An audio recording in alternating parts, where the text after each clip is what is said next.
बिस्मिल्लाहिर्रहमानिर्रहीम। ख़वातीन व हज़रात, आज मैं आपको मुल्ला ज़ैफ़ के बारे में उसकी किताब का दूसरा पार्ट बताऊंगा।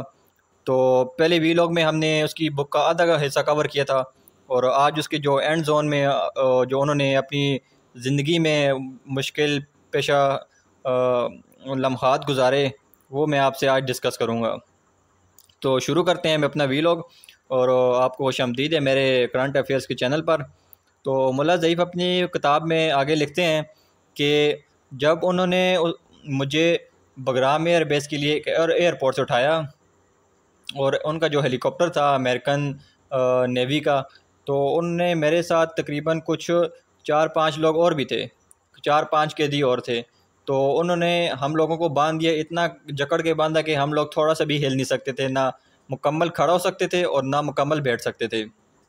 इस पोजीशन में उन्होंने हमें बांधा। तो ये सफ़र तवील तरीन था और तकरीबन उनके ख़्याल में 23-24 घंटे का ये सफ़र था। लेकिन इसके दौरान हेलीकॉप्टर ने बीच में थोड़ा सा रेस्ट भी किया। कुछ उनका अमला, हेलीकॉप्टर का अमला उतरा, उन्होंने रिफ़्रेशमेंट की, लेकिन हम लोगों को उन्होंने कुछ भी कोई फैसिलिटेट नहीं किया, कुछ नहीं किया। और जब हम किसी चीज़ की उनसे इल्तिजा करते तो वो अपने शूज़ों से हमें मारते, और इसके बावजूद कि वो मारते हमें, बल्कि क्लशनकोव के बर्ड भी मैंने महसूस किए। और यहाँ तक कि मुझे कपड़े मेरे उतार के मुझे बर्फ़ पे फेंक दिया, और मुझे बर्फ़ पे फेंक दिया और ऊपर से ऑर्डर जारी किया कि स्टॉप द मूवमेंट, कि हरकत मत करो। लेकिन बर्फ़ की शिद्दत इतनी ज़्यादा थी कि मुझे अपनी बॉडी पर कोई कंट्रोल नहीं हासिल नहीं हो रहा था और मेरा जिस्म मुसलसल कांप रहा था। लेकिन वो मुझे फिर अपने शूज़ों से मारते, और वहाँ जो औरतें बैठी हुई थी, अमेरिकन सोल्जर्स फीमेल बैठी हुई थी और अमेरिकन फ़ौजी जो मेल थे वो बैठे हुए थे। कुछ मेरे साथ फुटबॉल खेल रहे थे, मेरे जिस्म को लाते मारते, और कुछ इस तरह नारे लगाते कि अमेरिका इंसाफ का तलबगार है।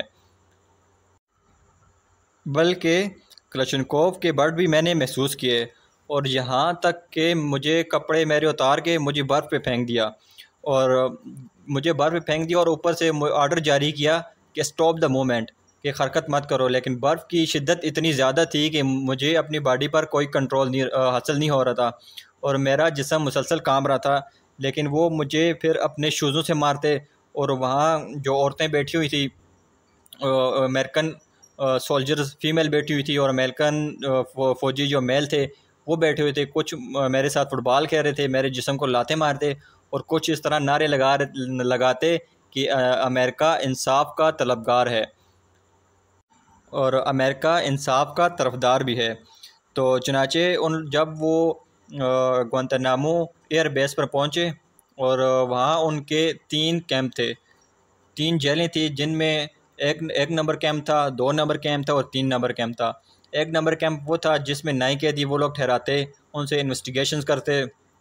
दूसरा कैंप भी कुछ इसी तरह था, उसमें फिर थोड़ी सी नरमी थी। जो तीसरा कैंप था वो इस नाम नहाद अमेरिका ने, जो ख़ुद को इंसाफ का तरफदार समझता है, अपनी तंजीमों को उसने पूरी दुनिया में बिठाया हुआ है कि वो गरीबों की मदद करते हैं, फ़र्स्ट एड देते हैं, वो गरीब मुल्कों को वो पैसे देते हैं, कर्जा देते हैं और ख़ुराक की फराहमी करते हैं।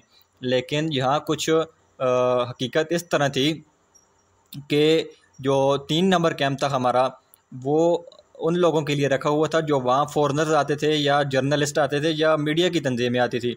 वो लोग उस 3 नंबर जेल को दिखाते कि हाँ, हम लोग किस तरह कैदियों के साथ अच्छा सलूक कर रहे हैं, और उनको वहाँ पे खुराक अच्छी दी जाती, फ़र्स्ट एड दी जाती, मेडिकल की फैसिलिटेशन दी जाती। लेकिन जो इसके बरअक्स जो हकीकत थी वो कुछ इस तरह थी कि पिछले 2 जो कैंप थे, नंबर 1 और नंबर 2, उनमें कैदियों को इस तरह बुरी हालात में रखा जाता कि वहाँ जर्नलिस्ट का आना उन पर ममनू किया गया था। हकीकत तो उन पहले 2 कैंप्स में नज़र आती थी। तीसरा कैंप उन्होंने एक मॉडल के तौर पे रखा हुआ था।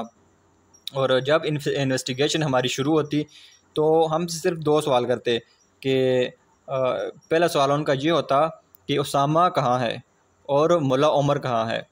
तो मेरा अमूमन जवाब यही होता कि मैं नहीं जानता, और फिर वो मुझे दोबारा अपने जेल में भेज देते।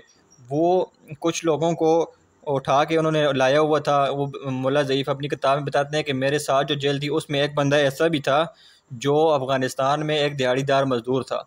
सिर्फ़ उसका कसूर इतना था कि उसने दाढ़ी रखी हुई थी और वो उसे भी तालिबान समझ रहे थे और उससे भी अलकायदा का मेंबर डिक्लेयर करते।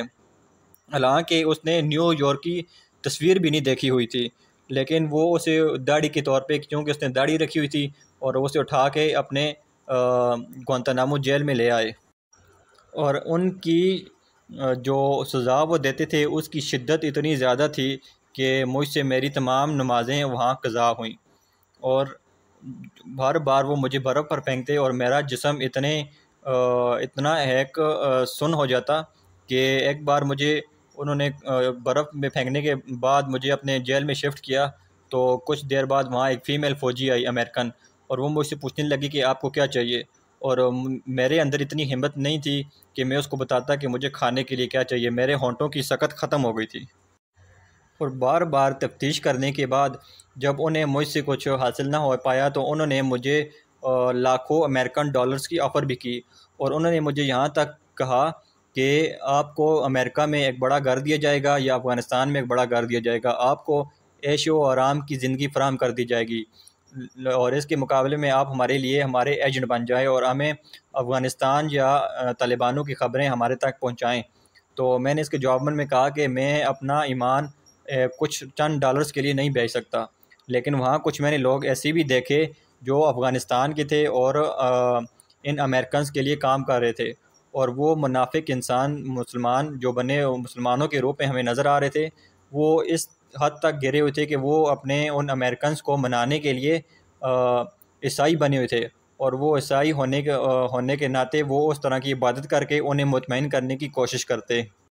चनाचे 3 साल गुजारने के बाद जो मेरी कैदी ज़माने का तीसरा साल था, तो उन अमेरिकन जो वहाँ के जेलर थे उन्होंने मुझे बताया कि आपके लिए वाशिंगटन से स्पेशल बंदे आ रहे हैं जो आपकी रिहाई के लिए आपकी मदद कर सकेंगे। तो चनाचे मुझे उन बंदों से मिलाया गया और उनके पास कुछ फार्म थे, वो मेरे सामने रखे गए। उन्होंने मुझे बताया कि आप इन फार्म पे साइन कर लें तो हम आपको छोड़ देंगे। लेकिन जब मैंने वो फार्म पढ़े, उन पर जो लिखा हुआ था, जो शराइत लिखी हुई थी, वो कुछ इस तरह की थी कि मैं मुजरिम हूँ और मैं मुजरिम हूँ और मैं इस बात को मंजूर करता हूँ। और दूसरी जो उनकी शराइत थी वो लिखी हुई थी कि पॉइंट्स लिखा हुआ था कि मैं आइंदा अमेरिका की ऐसा कोई भी कदम नहीं उठाऊँगा जिससे अमेरिका को नुकसान हो। लेकिन मैंने वो अपना फार्म फाड़ कर फेंक दिया। और उन्होंने मैंने बताया कि मैं कसूरवार नहीं हूँ, मैं मुजरिम नहीं हूँ। आप लोगों ने मुझे बिला वजह उठा के लाया है और मुझे यहाँ कैद कर दिया और मुझे 3 साल इस कैद खाने में रखा गया। तो मैं इस बात को नहीं मानता। तो वो मुझसे फार्म लिया और थोड़ी देर के लिए बाहर चले गए। थोड़ी देर के बाद फिर वो वापस अंदर आए और उन्होंने कहा कि ठीक है, हम आपको छोड़ रहे हैं और फ़लानी तारीख को आपको हम यहाँ से आज़ाद कर देंगे। फिर वो मुझे तकरीबन 3-4 हफ़्तों बाद वो मुझे एक दूसरी जगह पे शिफ्ट किया। वहाँ उन्होंने मुझे अच्छा खाना खिलाया, मेरी जो मेडिकेशन की, और उसके बाद मुझे उन्होंने अफ़गानिस्तान मुंतकिल कर दिया गया। और जब मैं अफ़गानिस्तान मुंतकिल हुआ तो वहाँ की गवर्नमेंट ने मुझे अपने अखराजात में से मुझे वहाँ घर दिया और मेरे जो खाने पीने का या मेरी ज़िंदगी का उन्होंने अखराजात का ज़िम्मा उठाया। तो मेरे चैनल के सुनने वालों, आप लोगों को अब ये अंदाज़ा हो गया होगा कि आज क्यों यूरोप में हर दाढ़ी वाले पर हमला होता है और हर जो औरत जिसने नकाब किया हुआ है उस पर हमला होता है। क्योंकि वो हर ऐसे बंदे को जिसने दाढ़ी रखी होती है, जिसने सुन्नत नबवी पे अमल किया होता है, वो उसको दहशतगर्द, अलकायदा का बंदा या फिर तालिबानों के साथ डिक्लेयर करते हैं। और अब इनकी जो जेलें बनी हुई हैं, गुआंतानामो जेल, वो उन्होंने इस मकसद के लिए बनाई हुई है कि जिन कैदियों को वो अदालत में ना पेश कर सकें या जिनसे वो अपना फ़ायदा हासिल करने के लिए उनको जितना मर्ज़ी वहाँ पे कैद रखें, कोई उन्हें पूछने वाला ना हो। और किसी किस्म का भी वो सलूक उनके साथ करें, उनको कोई पूछने वाला ना हो। और इसलिए इस मकसद से वो उन्होंने जेलें बनाई हुई हैं। और वहाँ जाके ख़ास कर ये तालिबान, अलकायदा के बंदे या फिर हर वो दाढ़ी वाला बंदा मुसलमान वहाँ जाके उनको कैद कर देते हैं। और वो जेल ऐसी भी है जहाँ पे आफिया सिद्दीकी को भी रखा गया, उनके साथ भी वहाँ ज़्यादतियाँ की गई। और लास्ट जो हमें ख़बर सुनने को मिली थी कि वहाँ उनके जेल के साथ जो दूसरी जेल थी, वहाँ से कैदी ने उन पर चाय का कप फेंक दिया था, जिसकी वजह से उसकी आँख ज़ख्मी हो गई थी। लेकिन वो खुदा का शुक्र है कि वो बच गई थी। तो मुझे दीजिए इजाज़त, इंशाल्लाह नेक्स्ट वीलॉग में मिलते हैं। अल्लाह हाफ़िज़।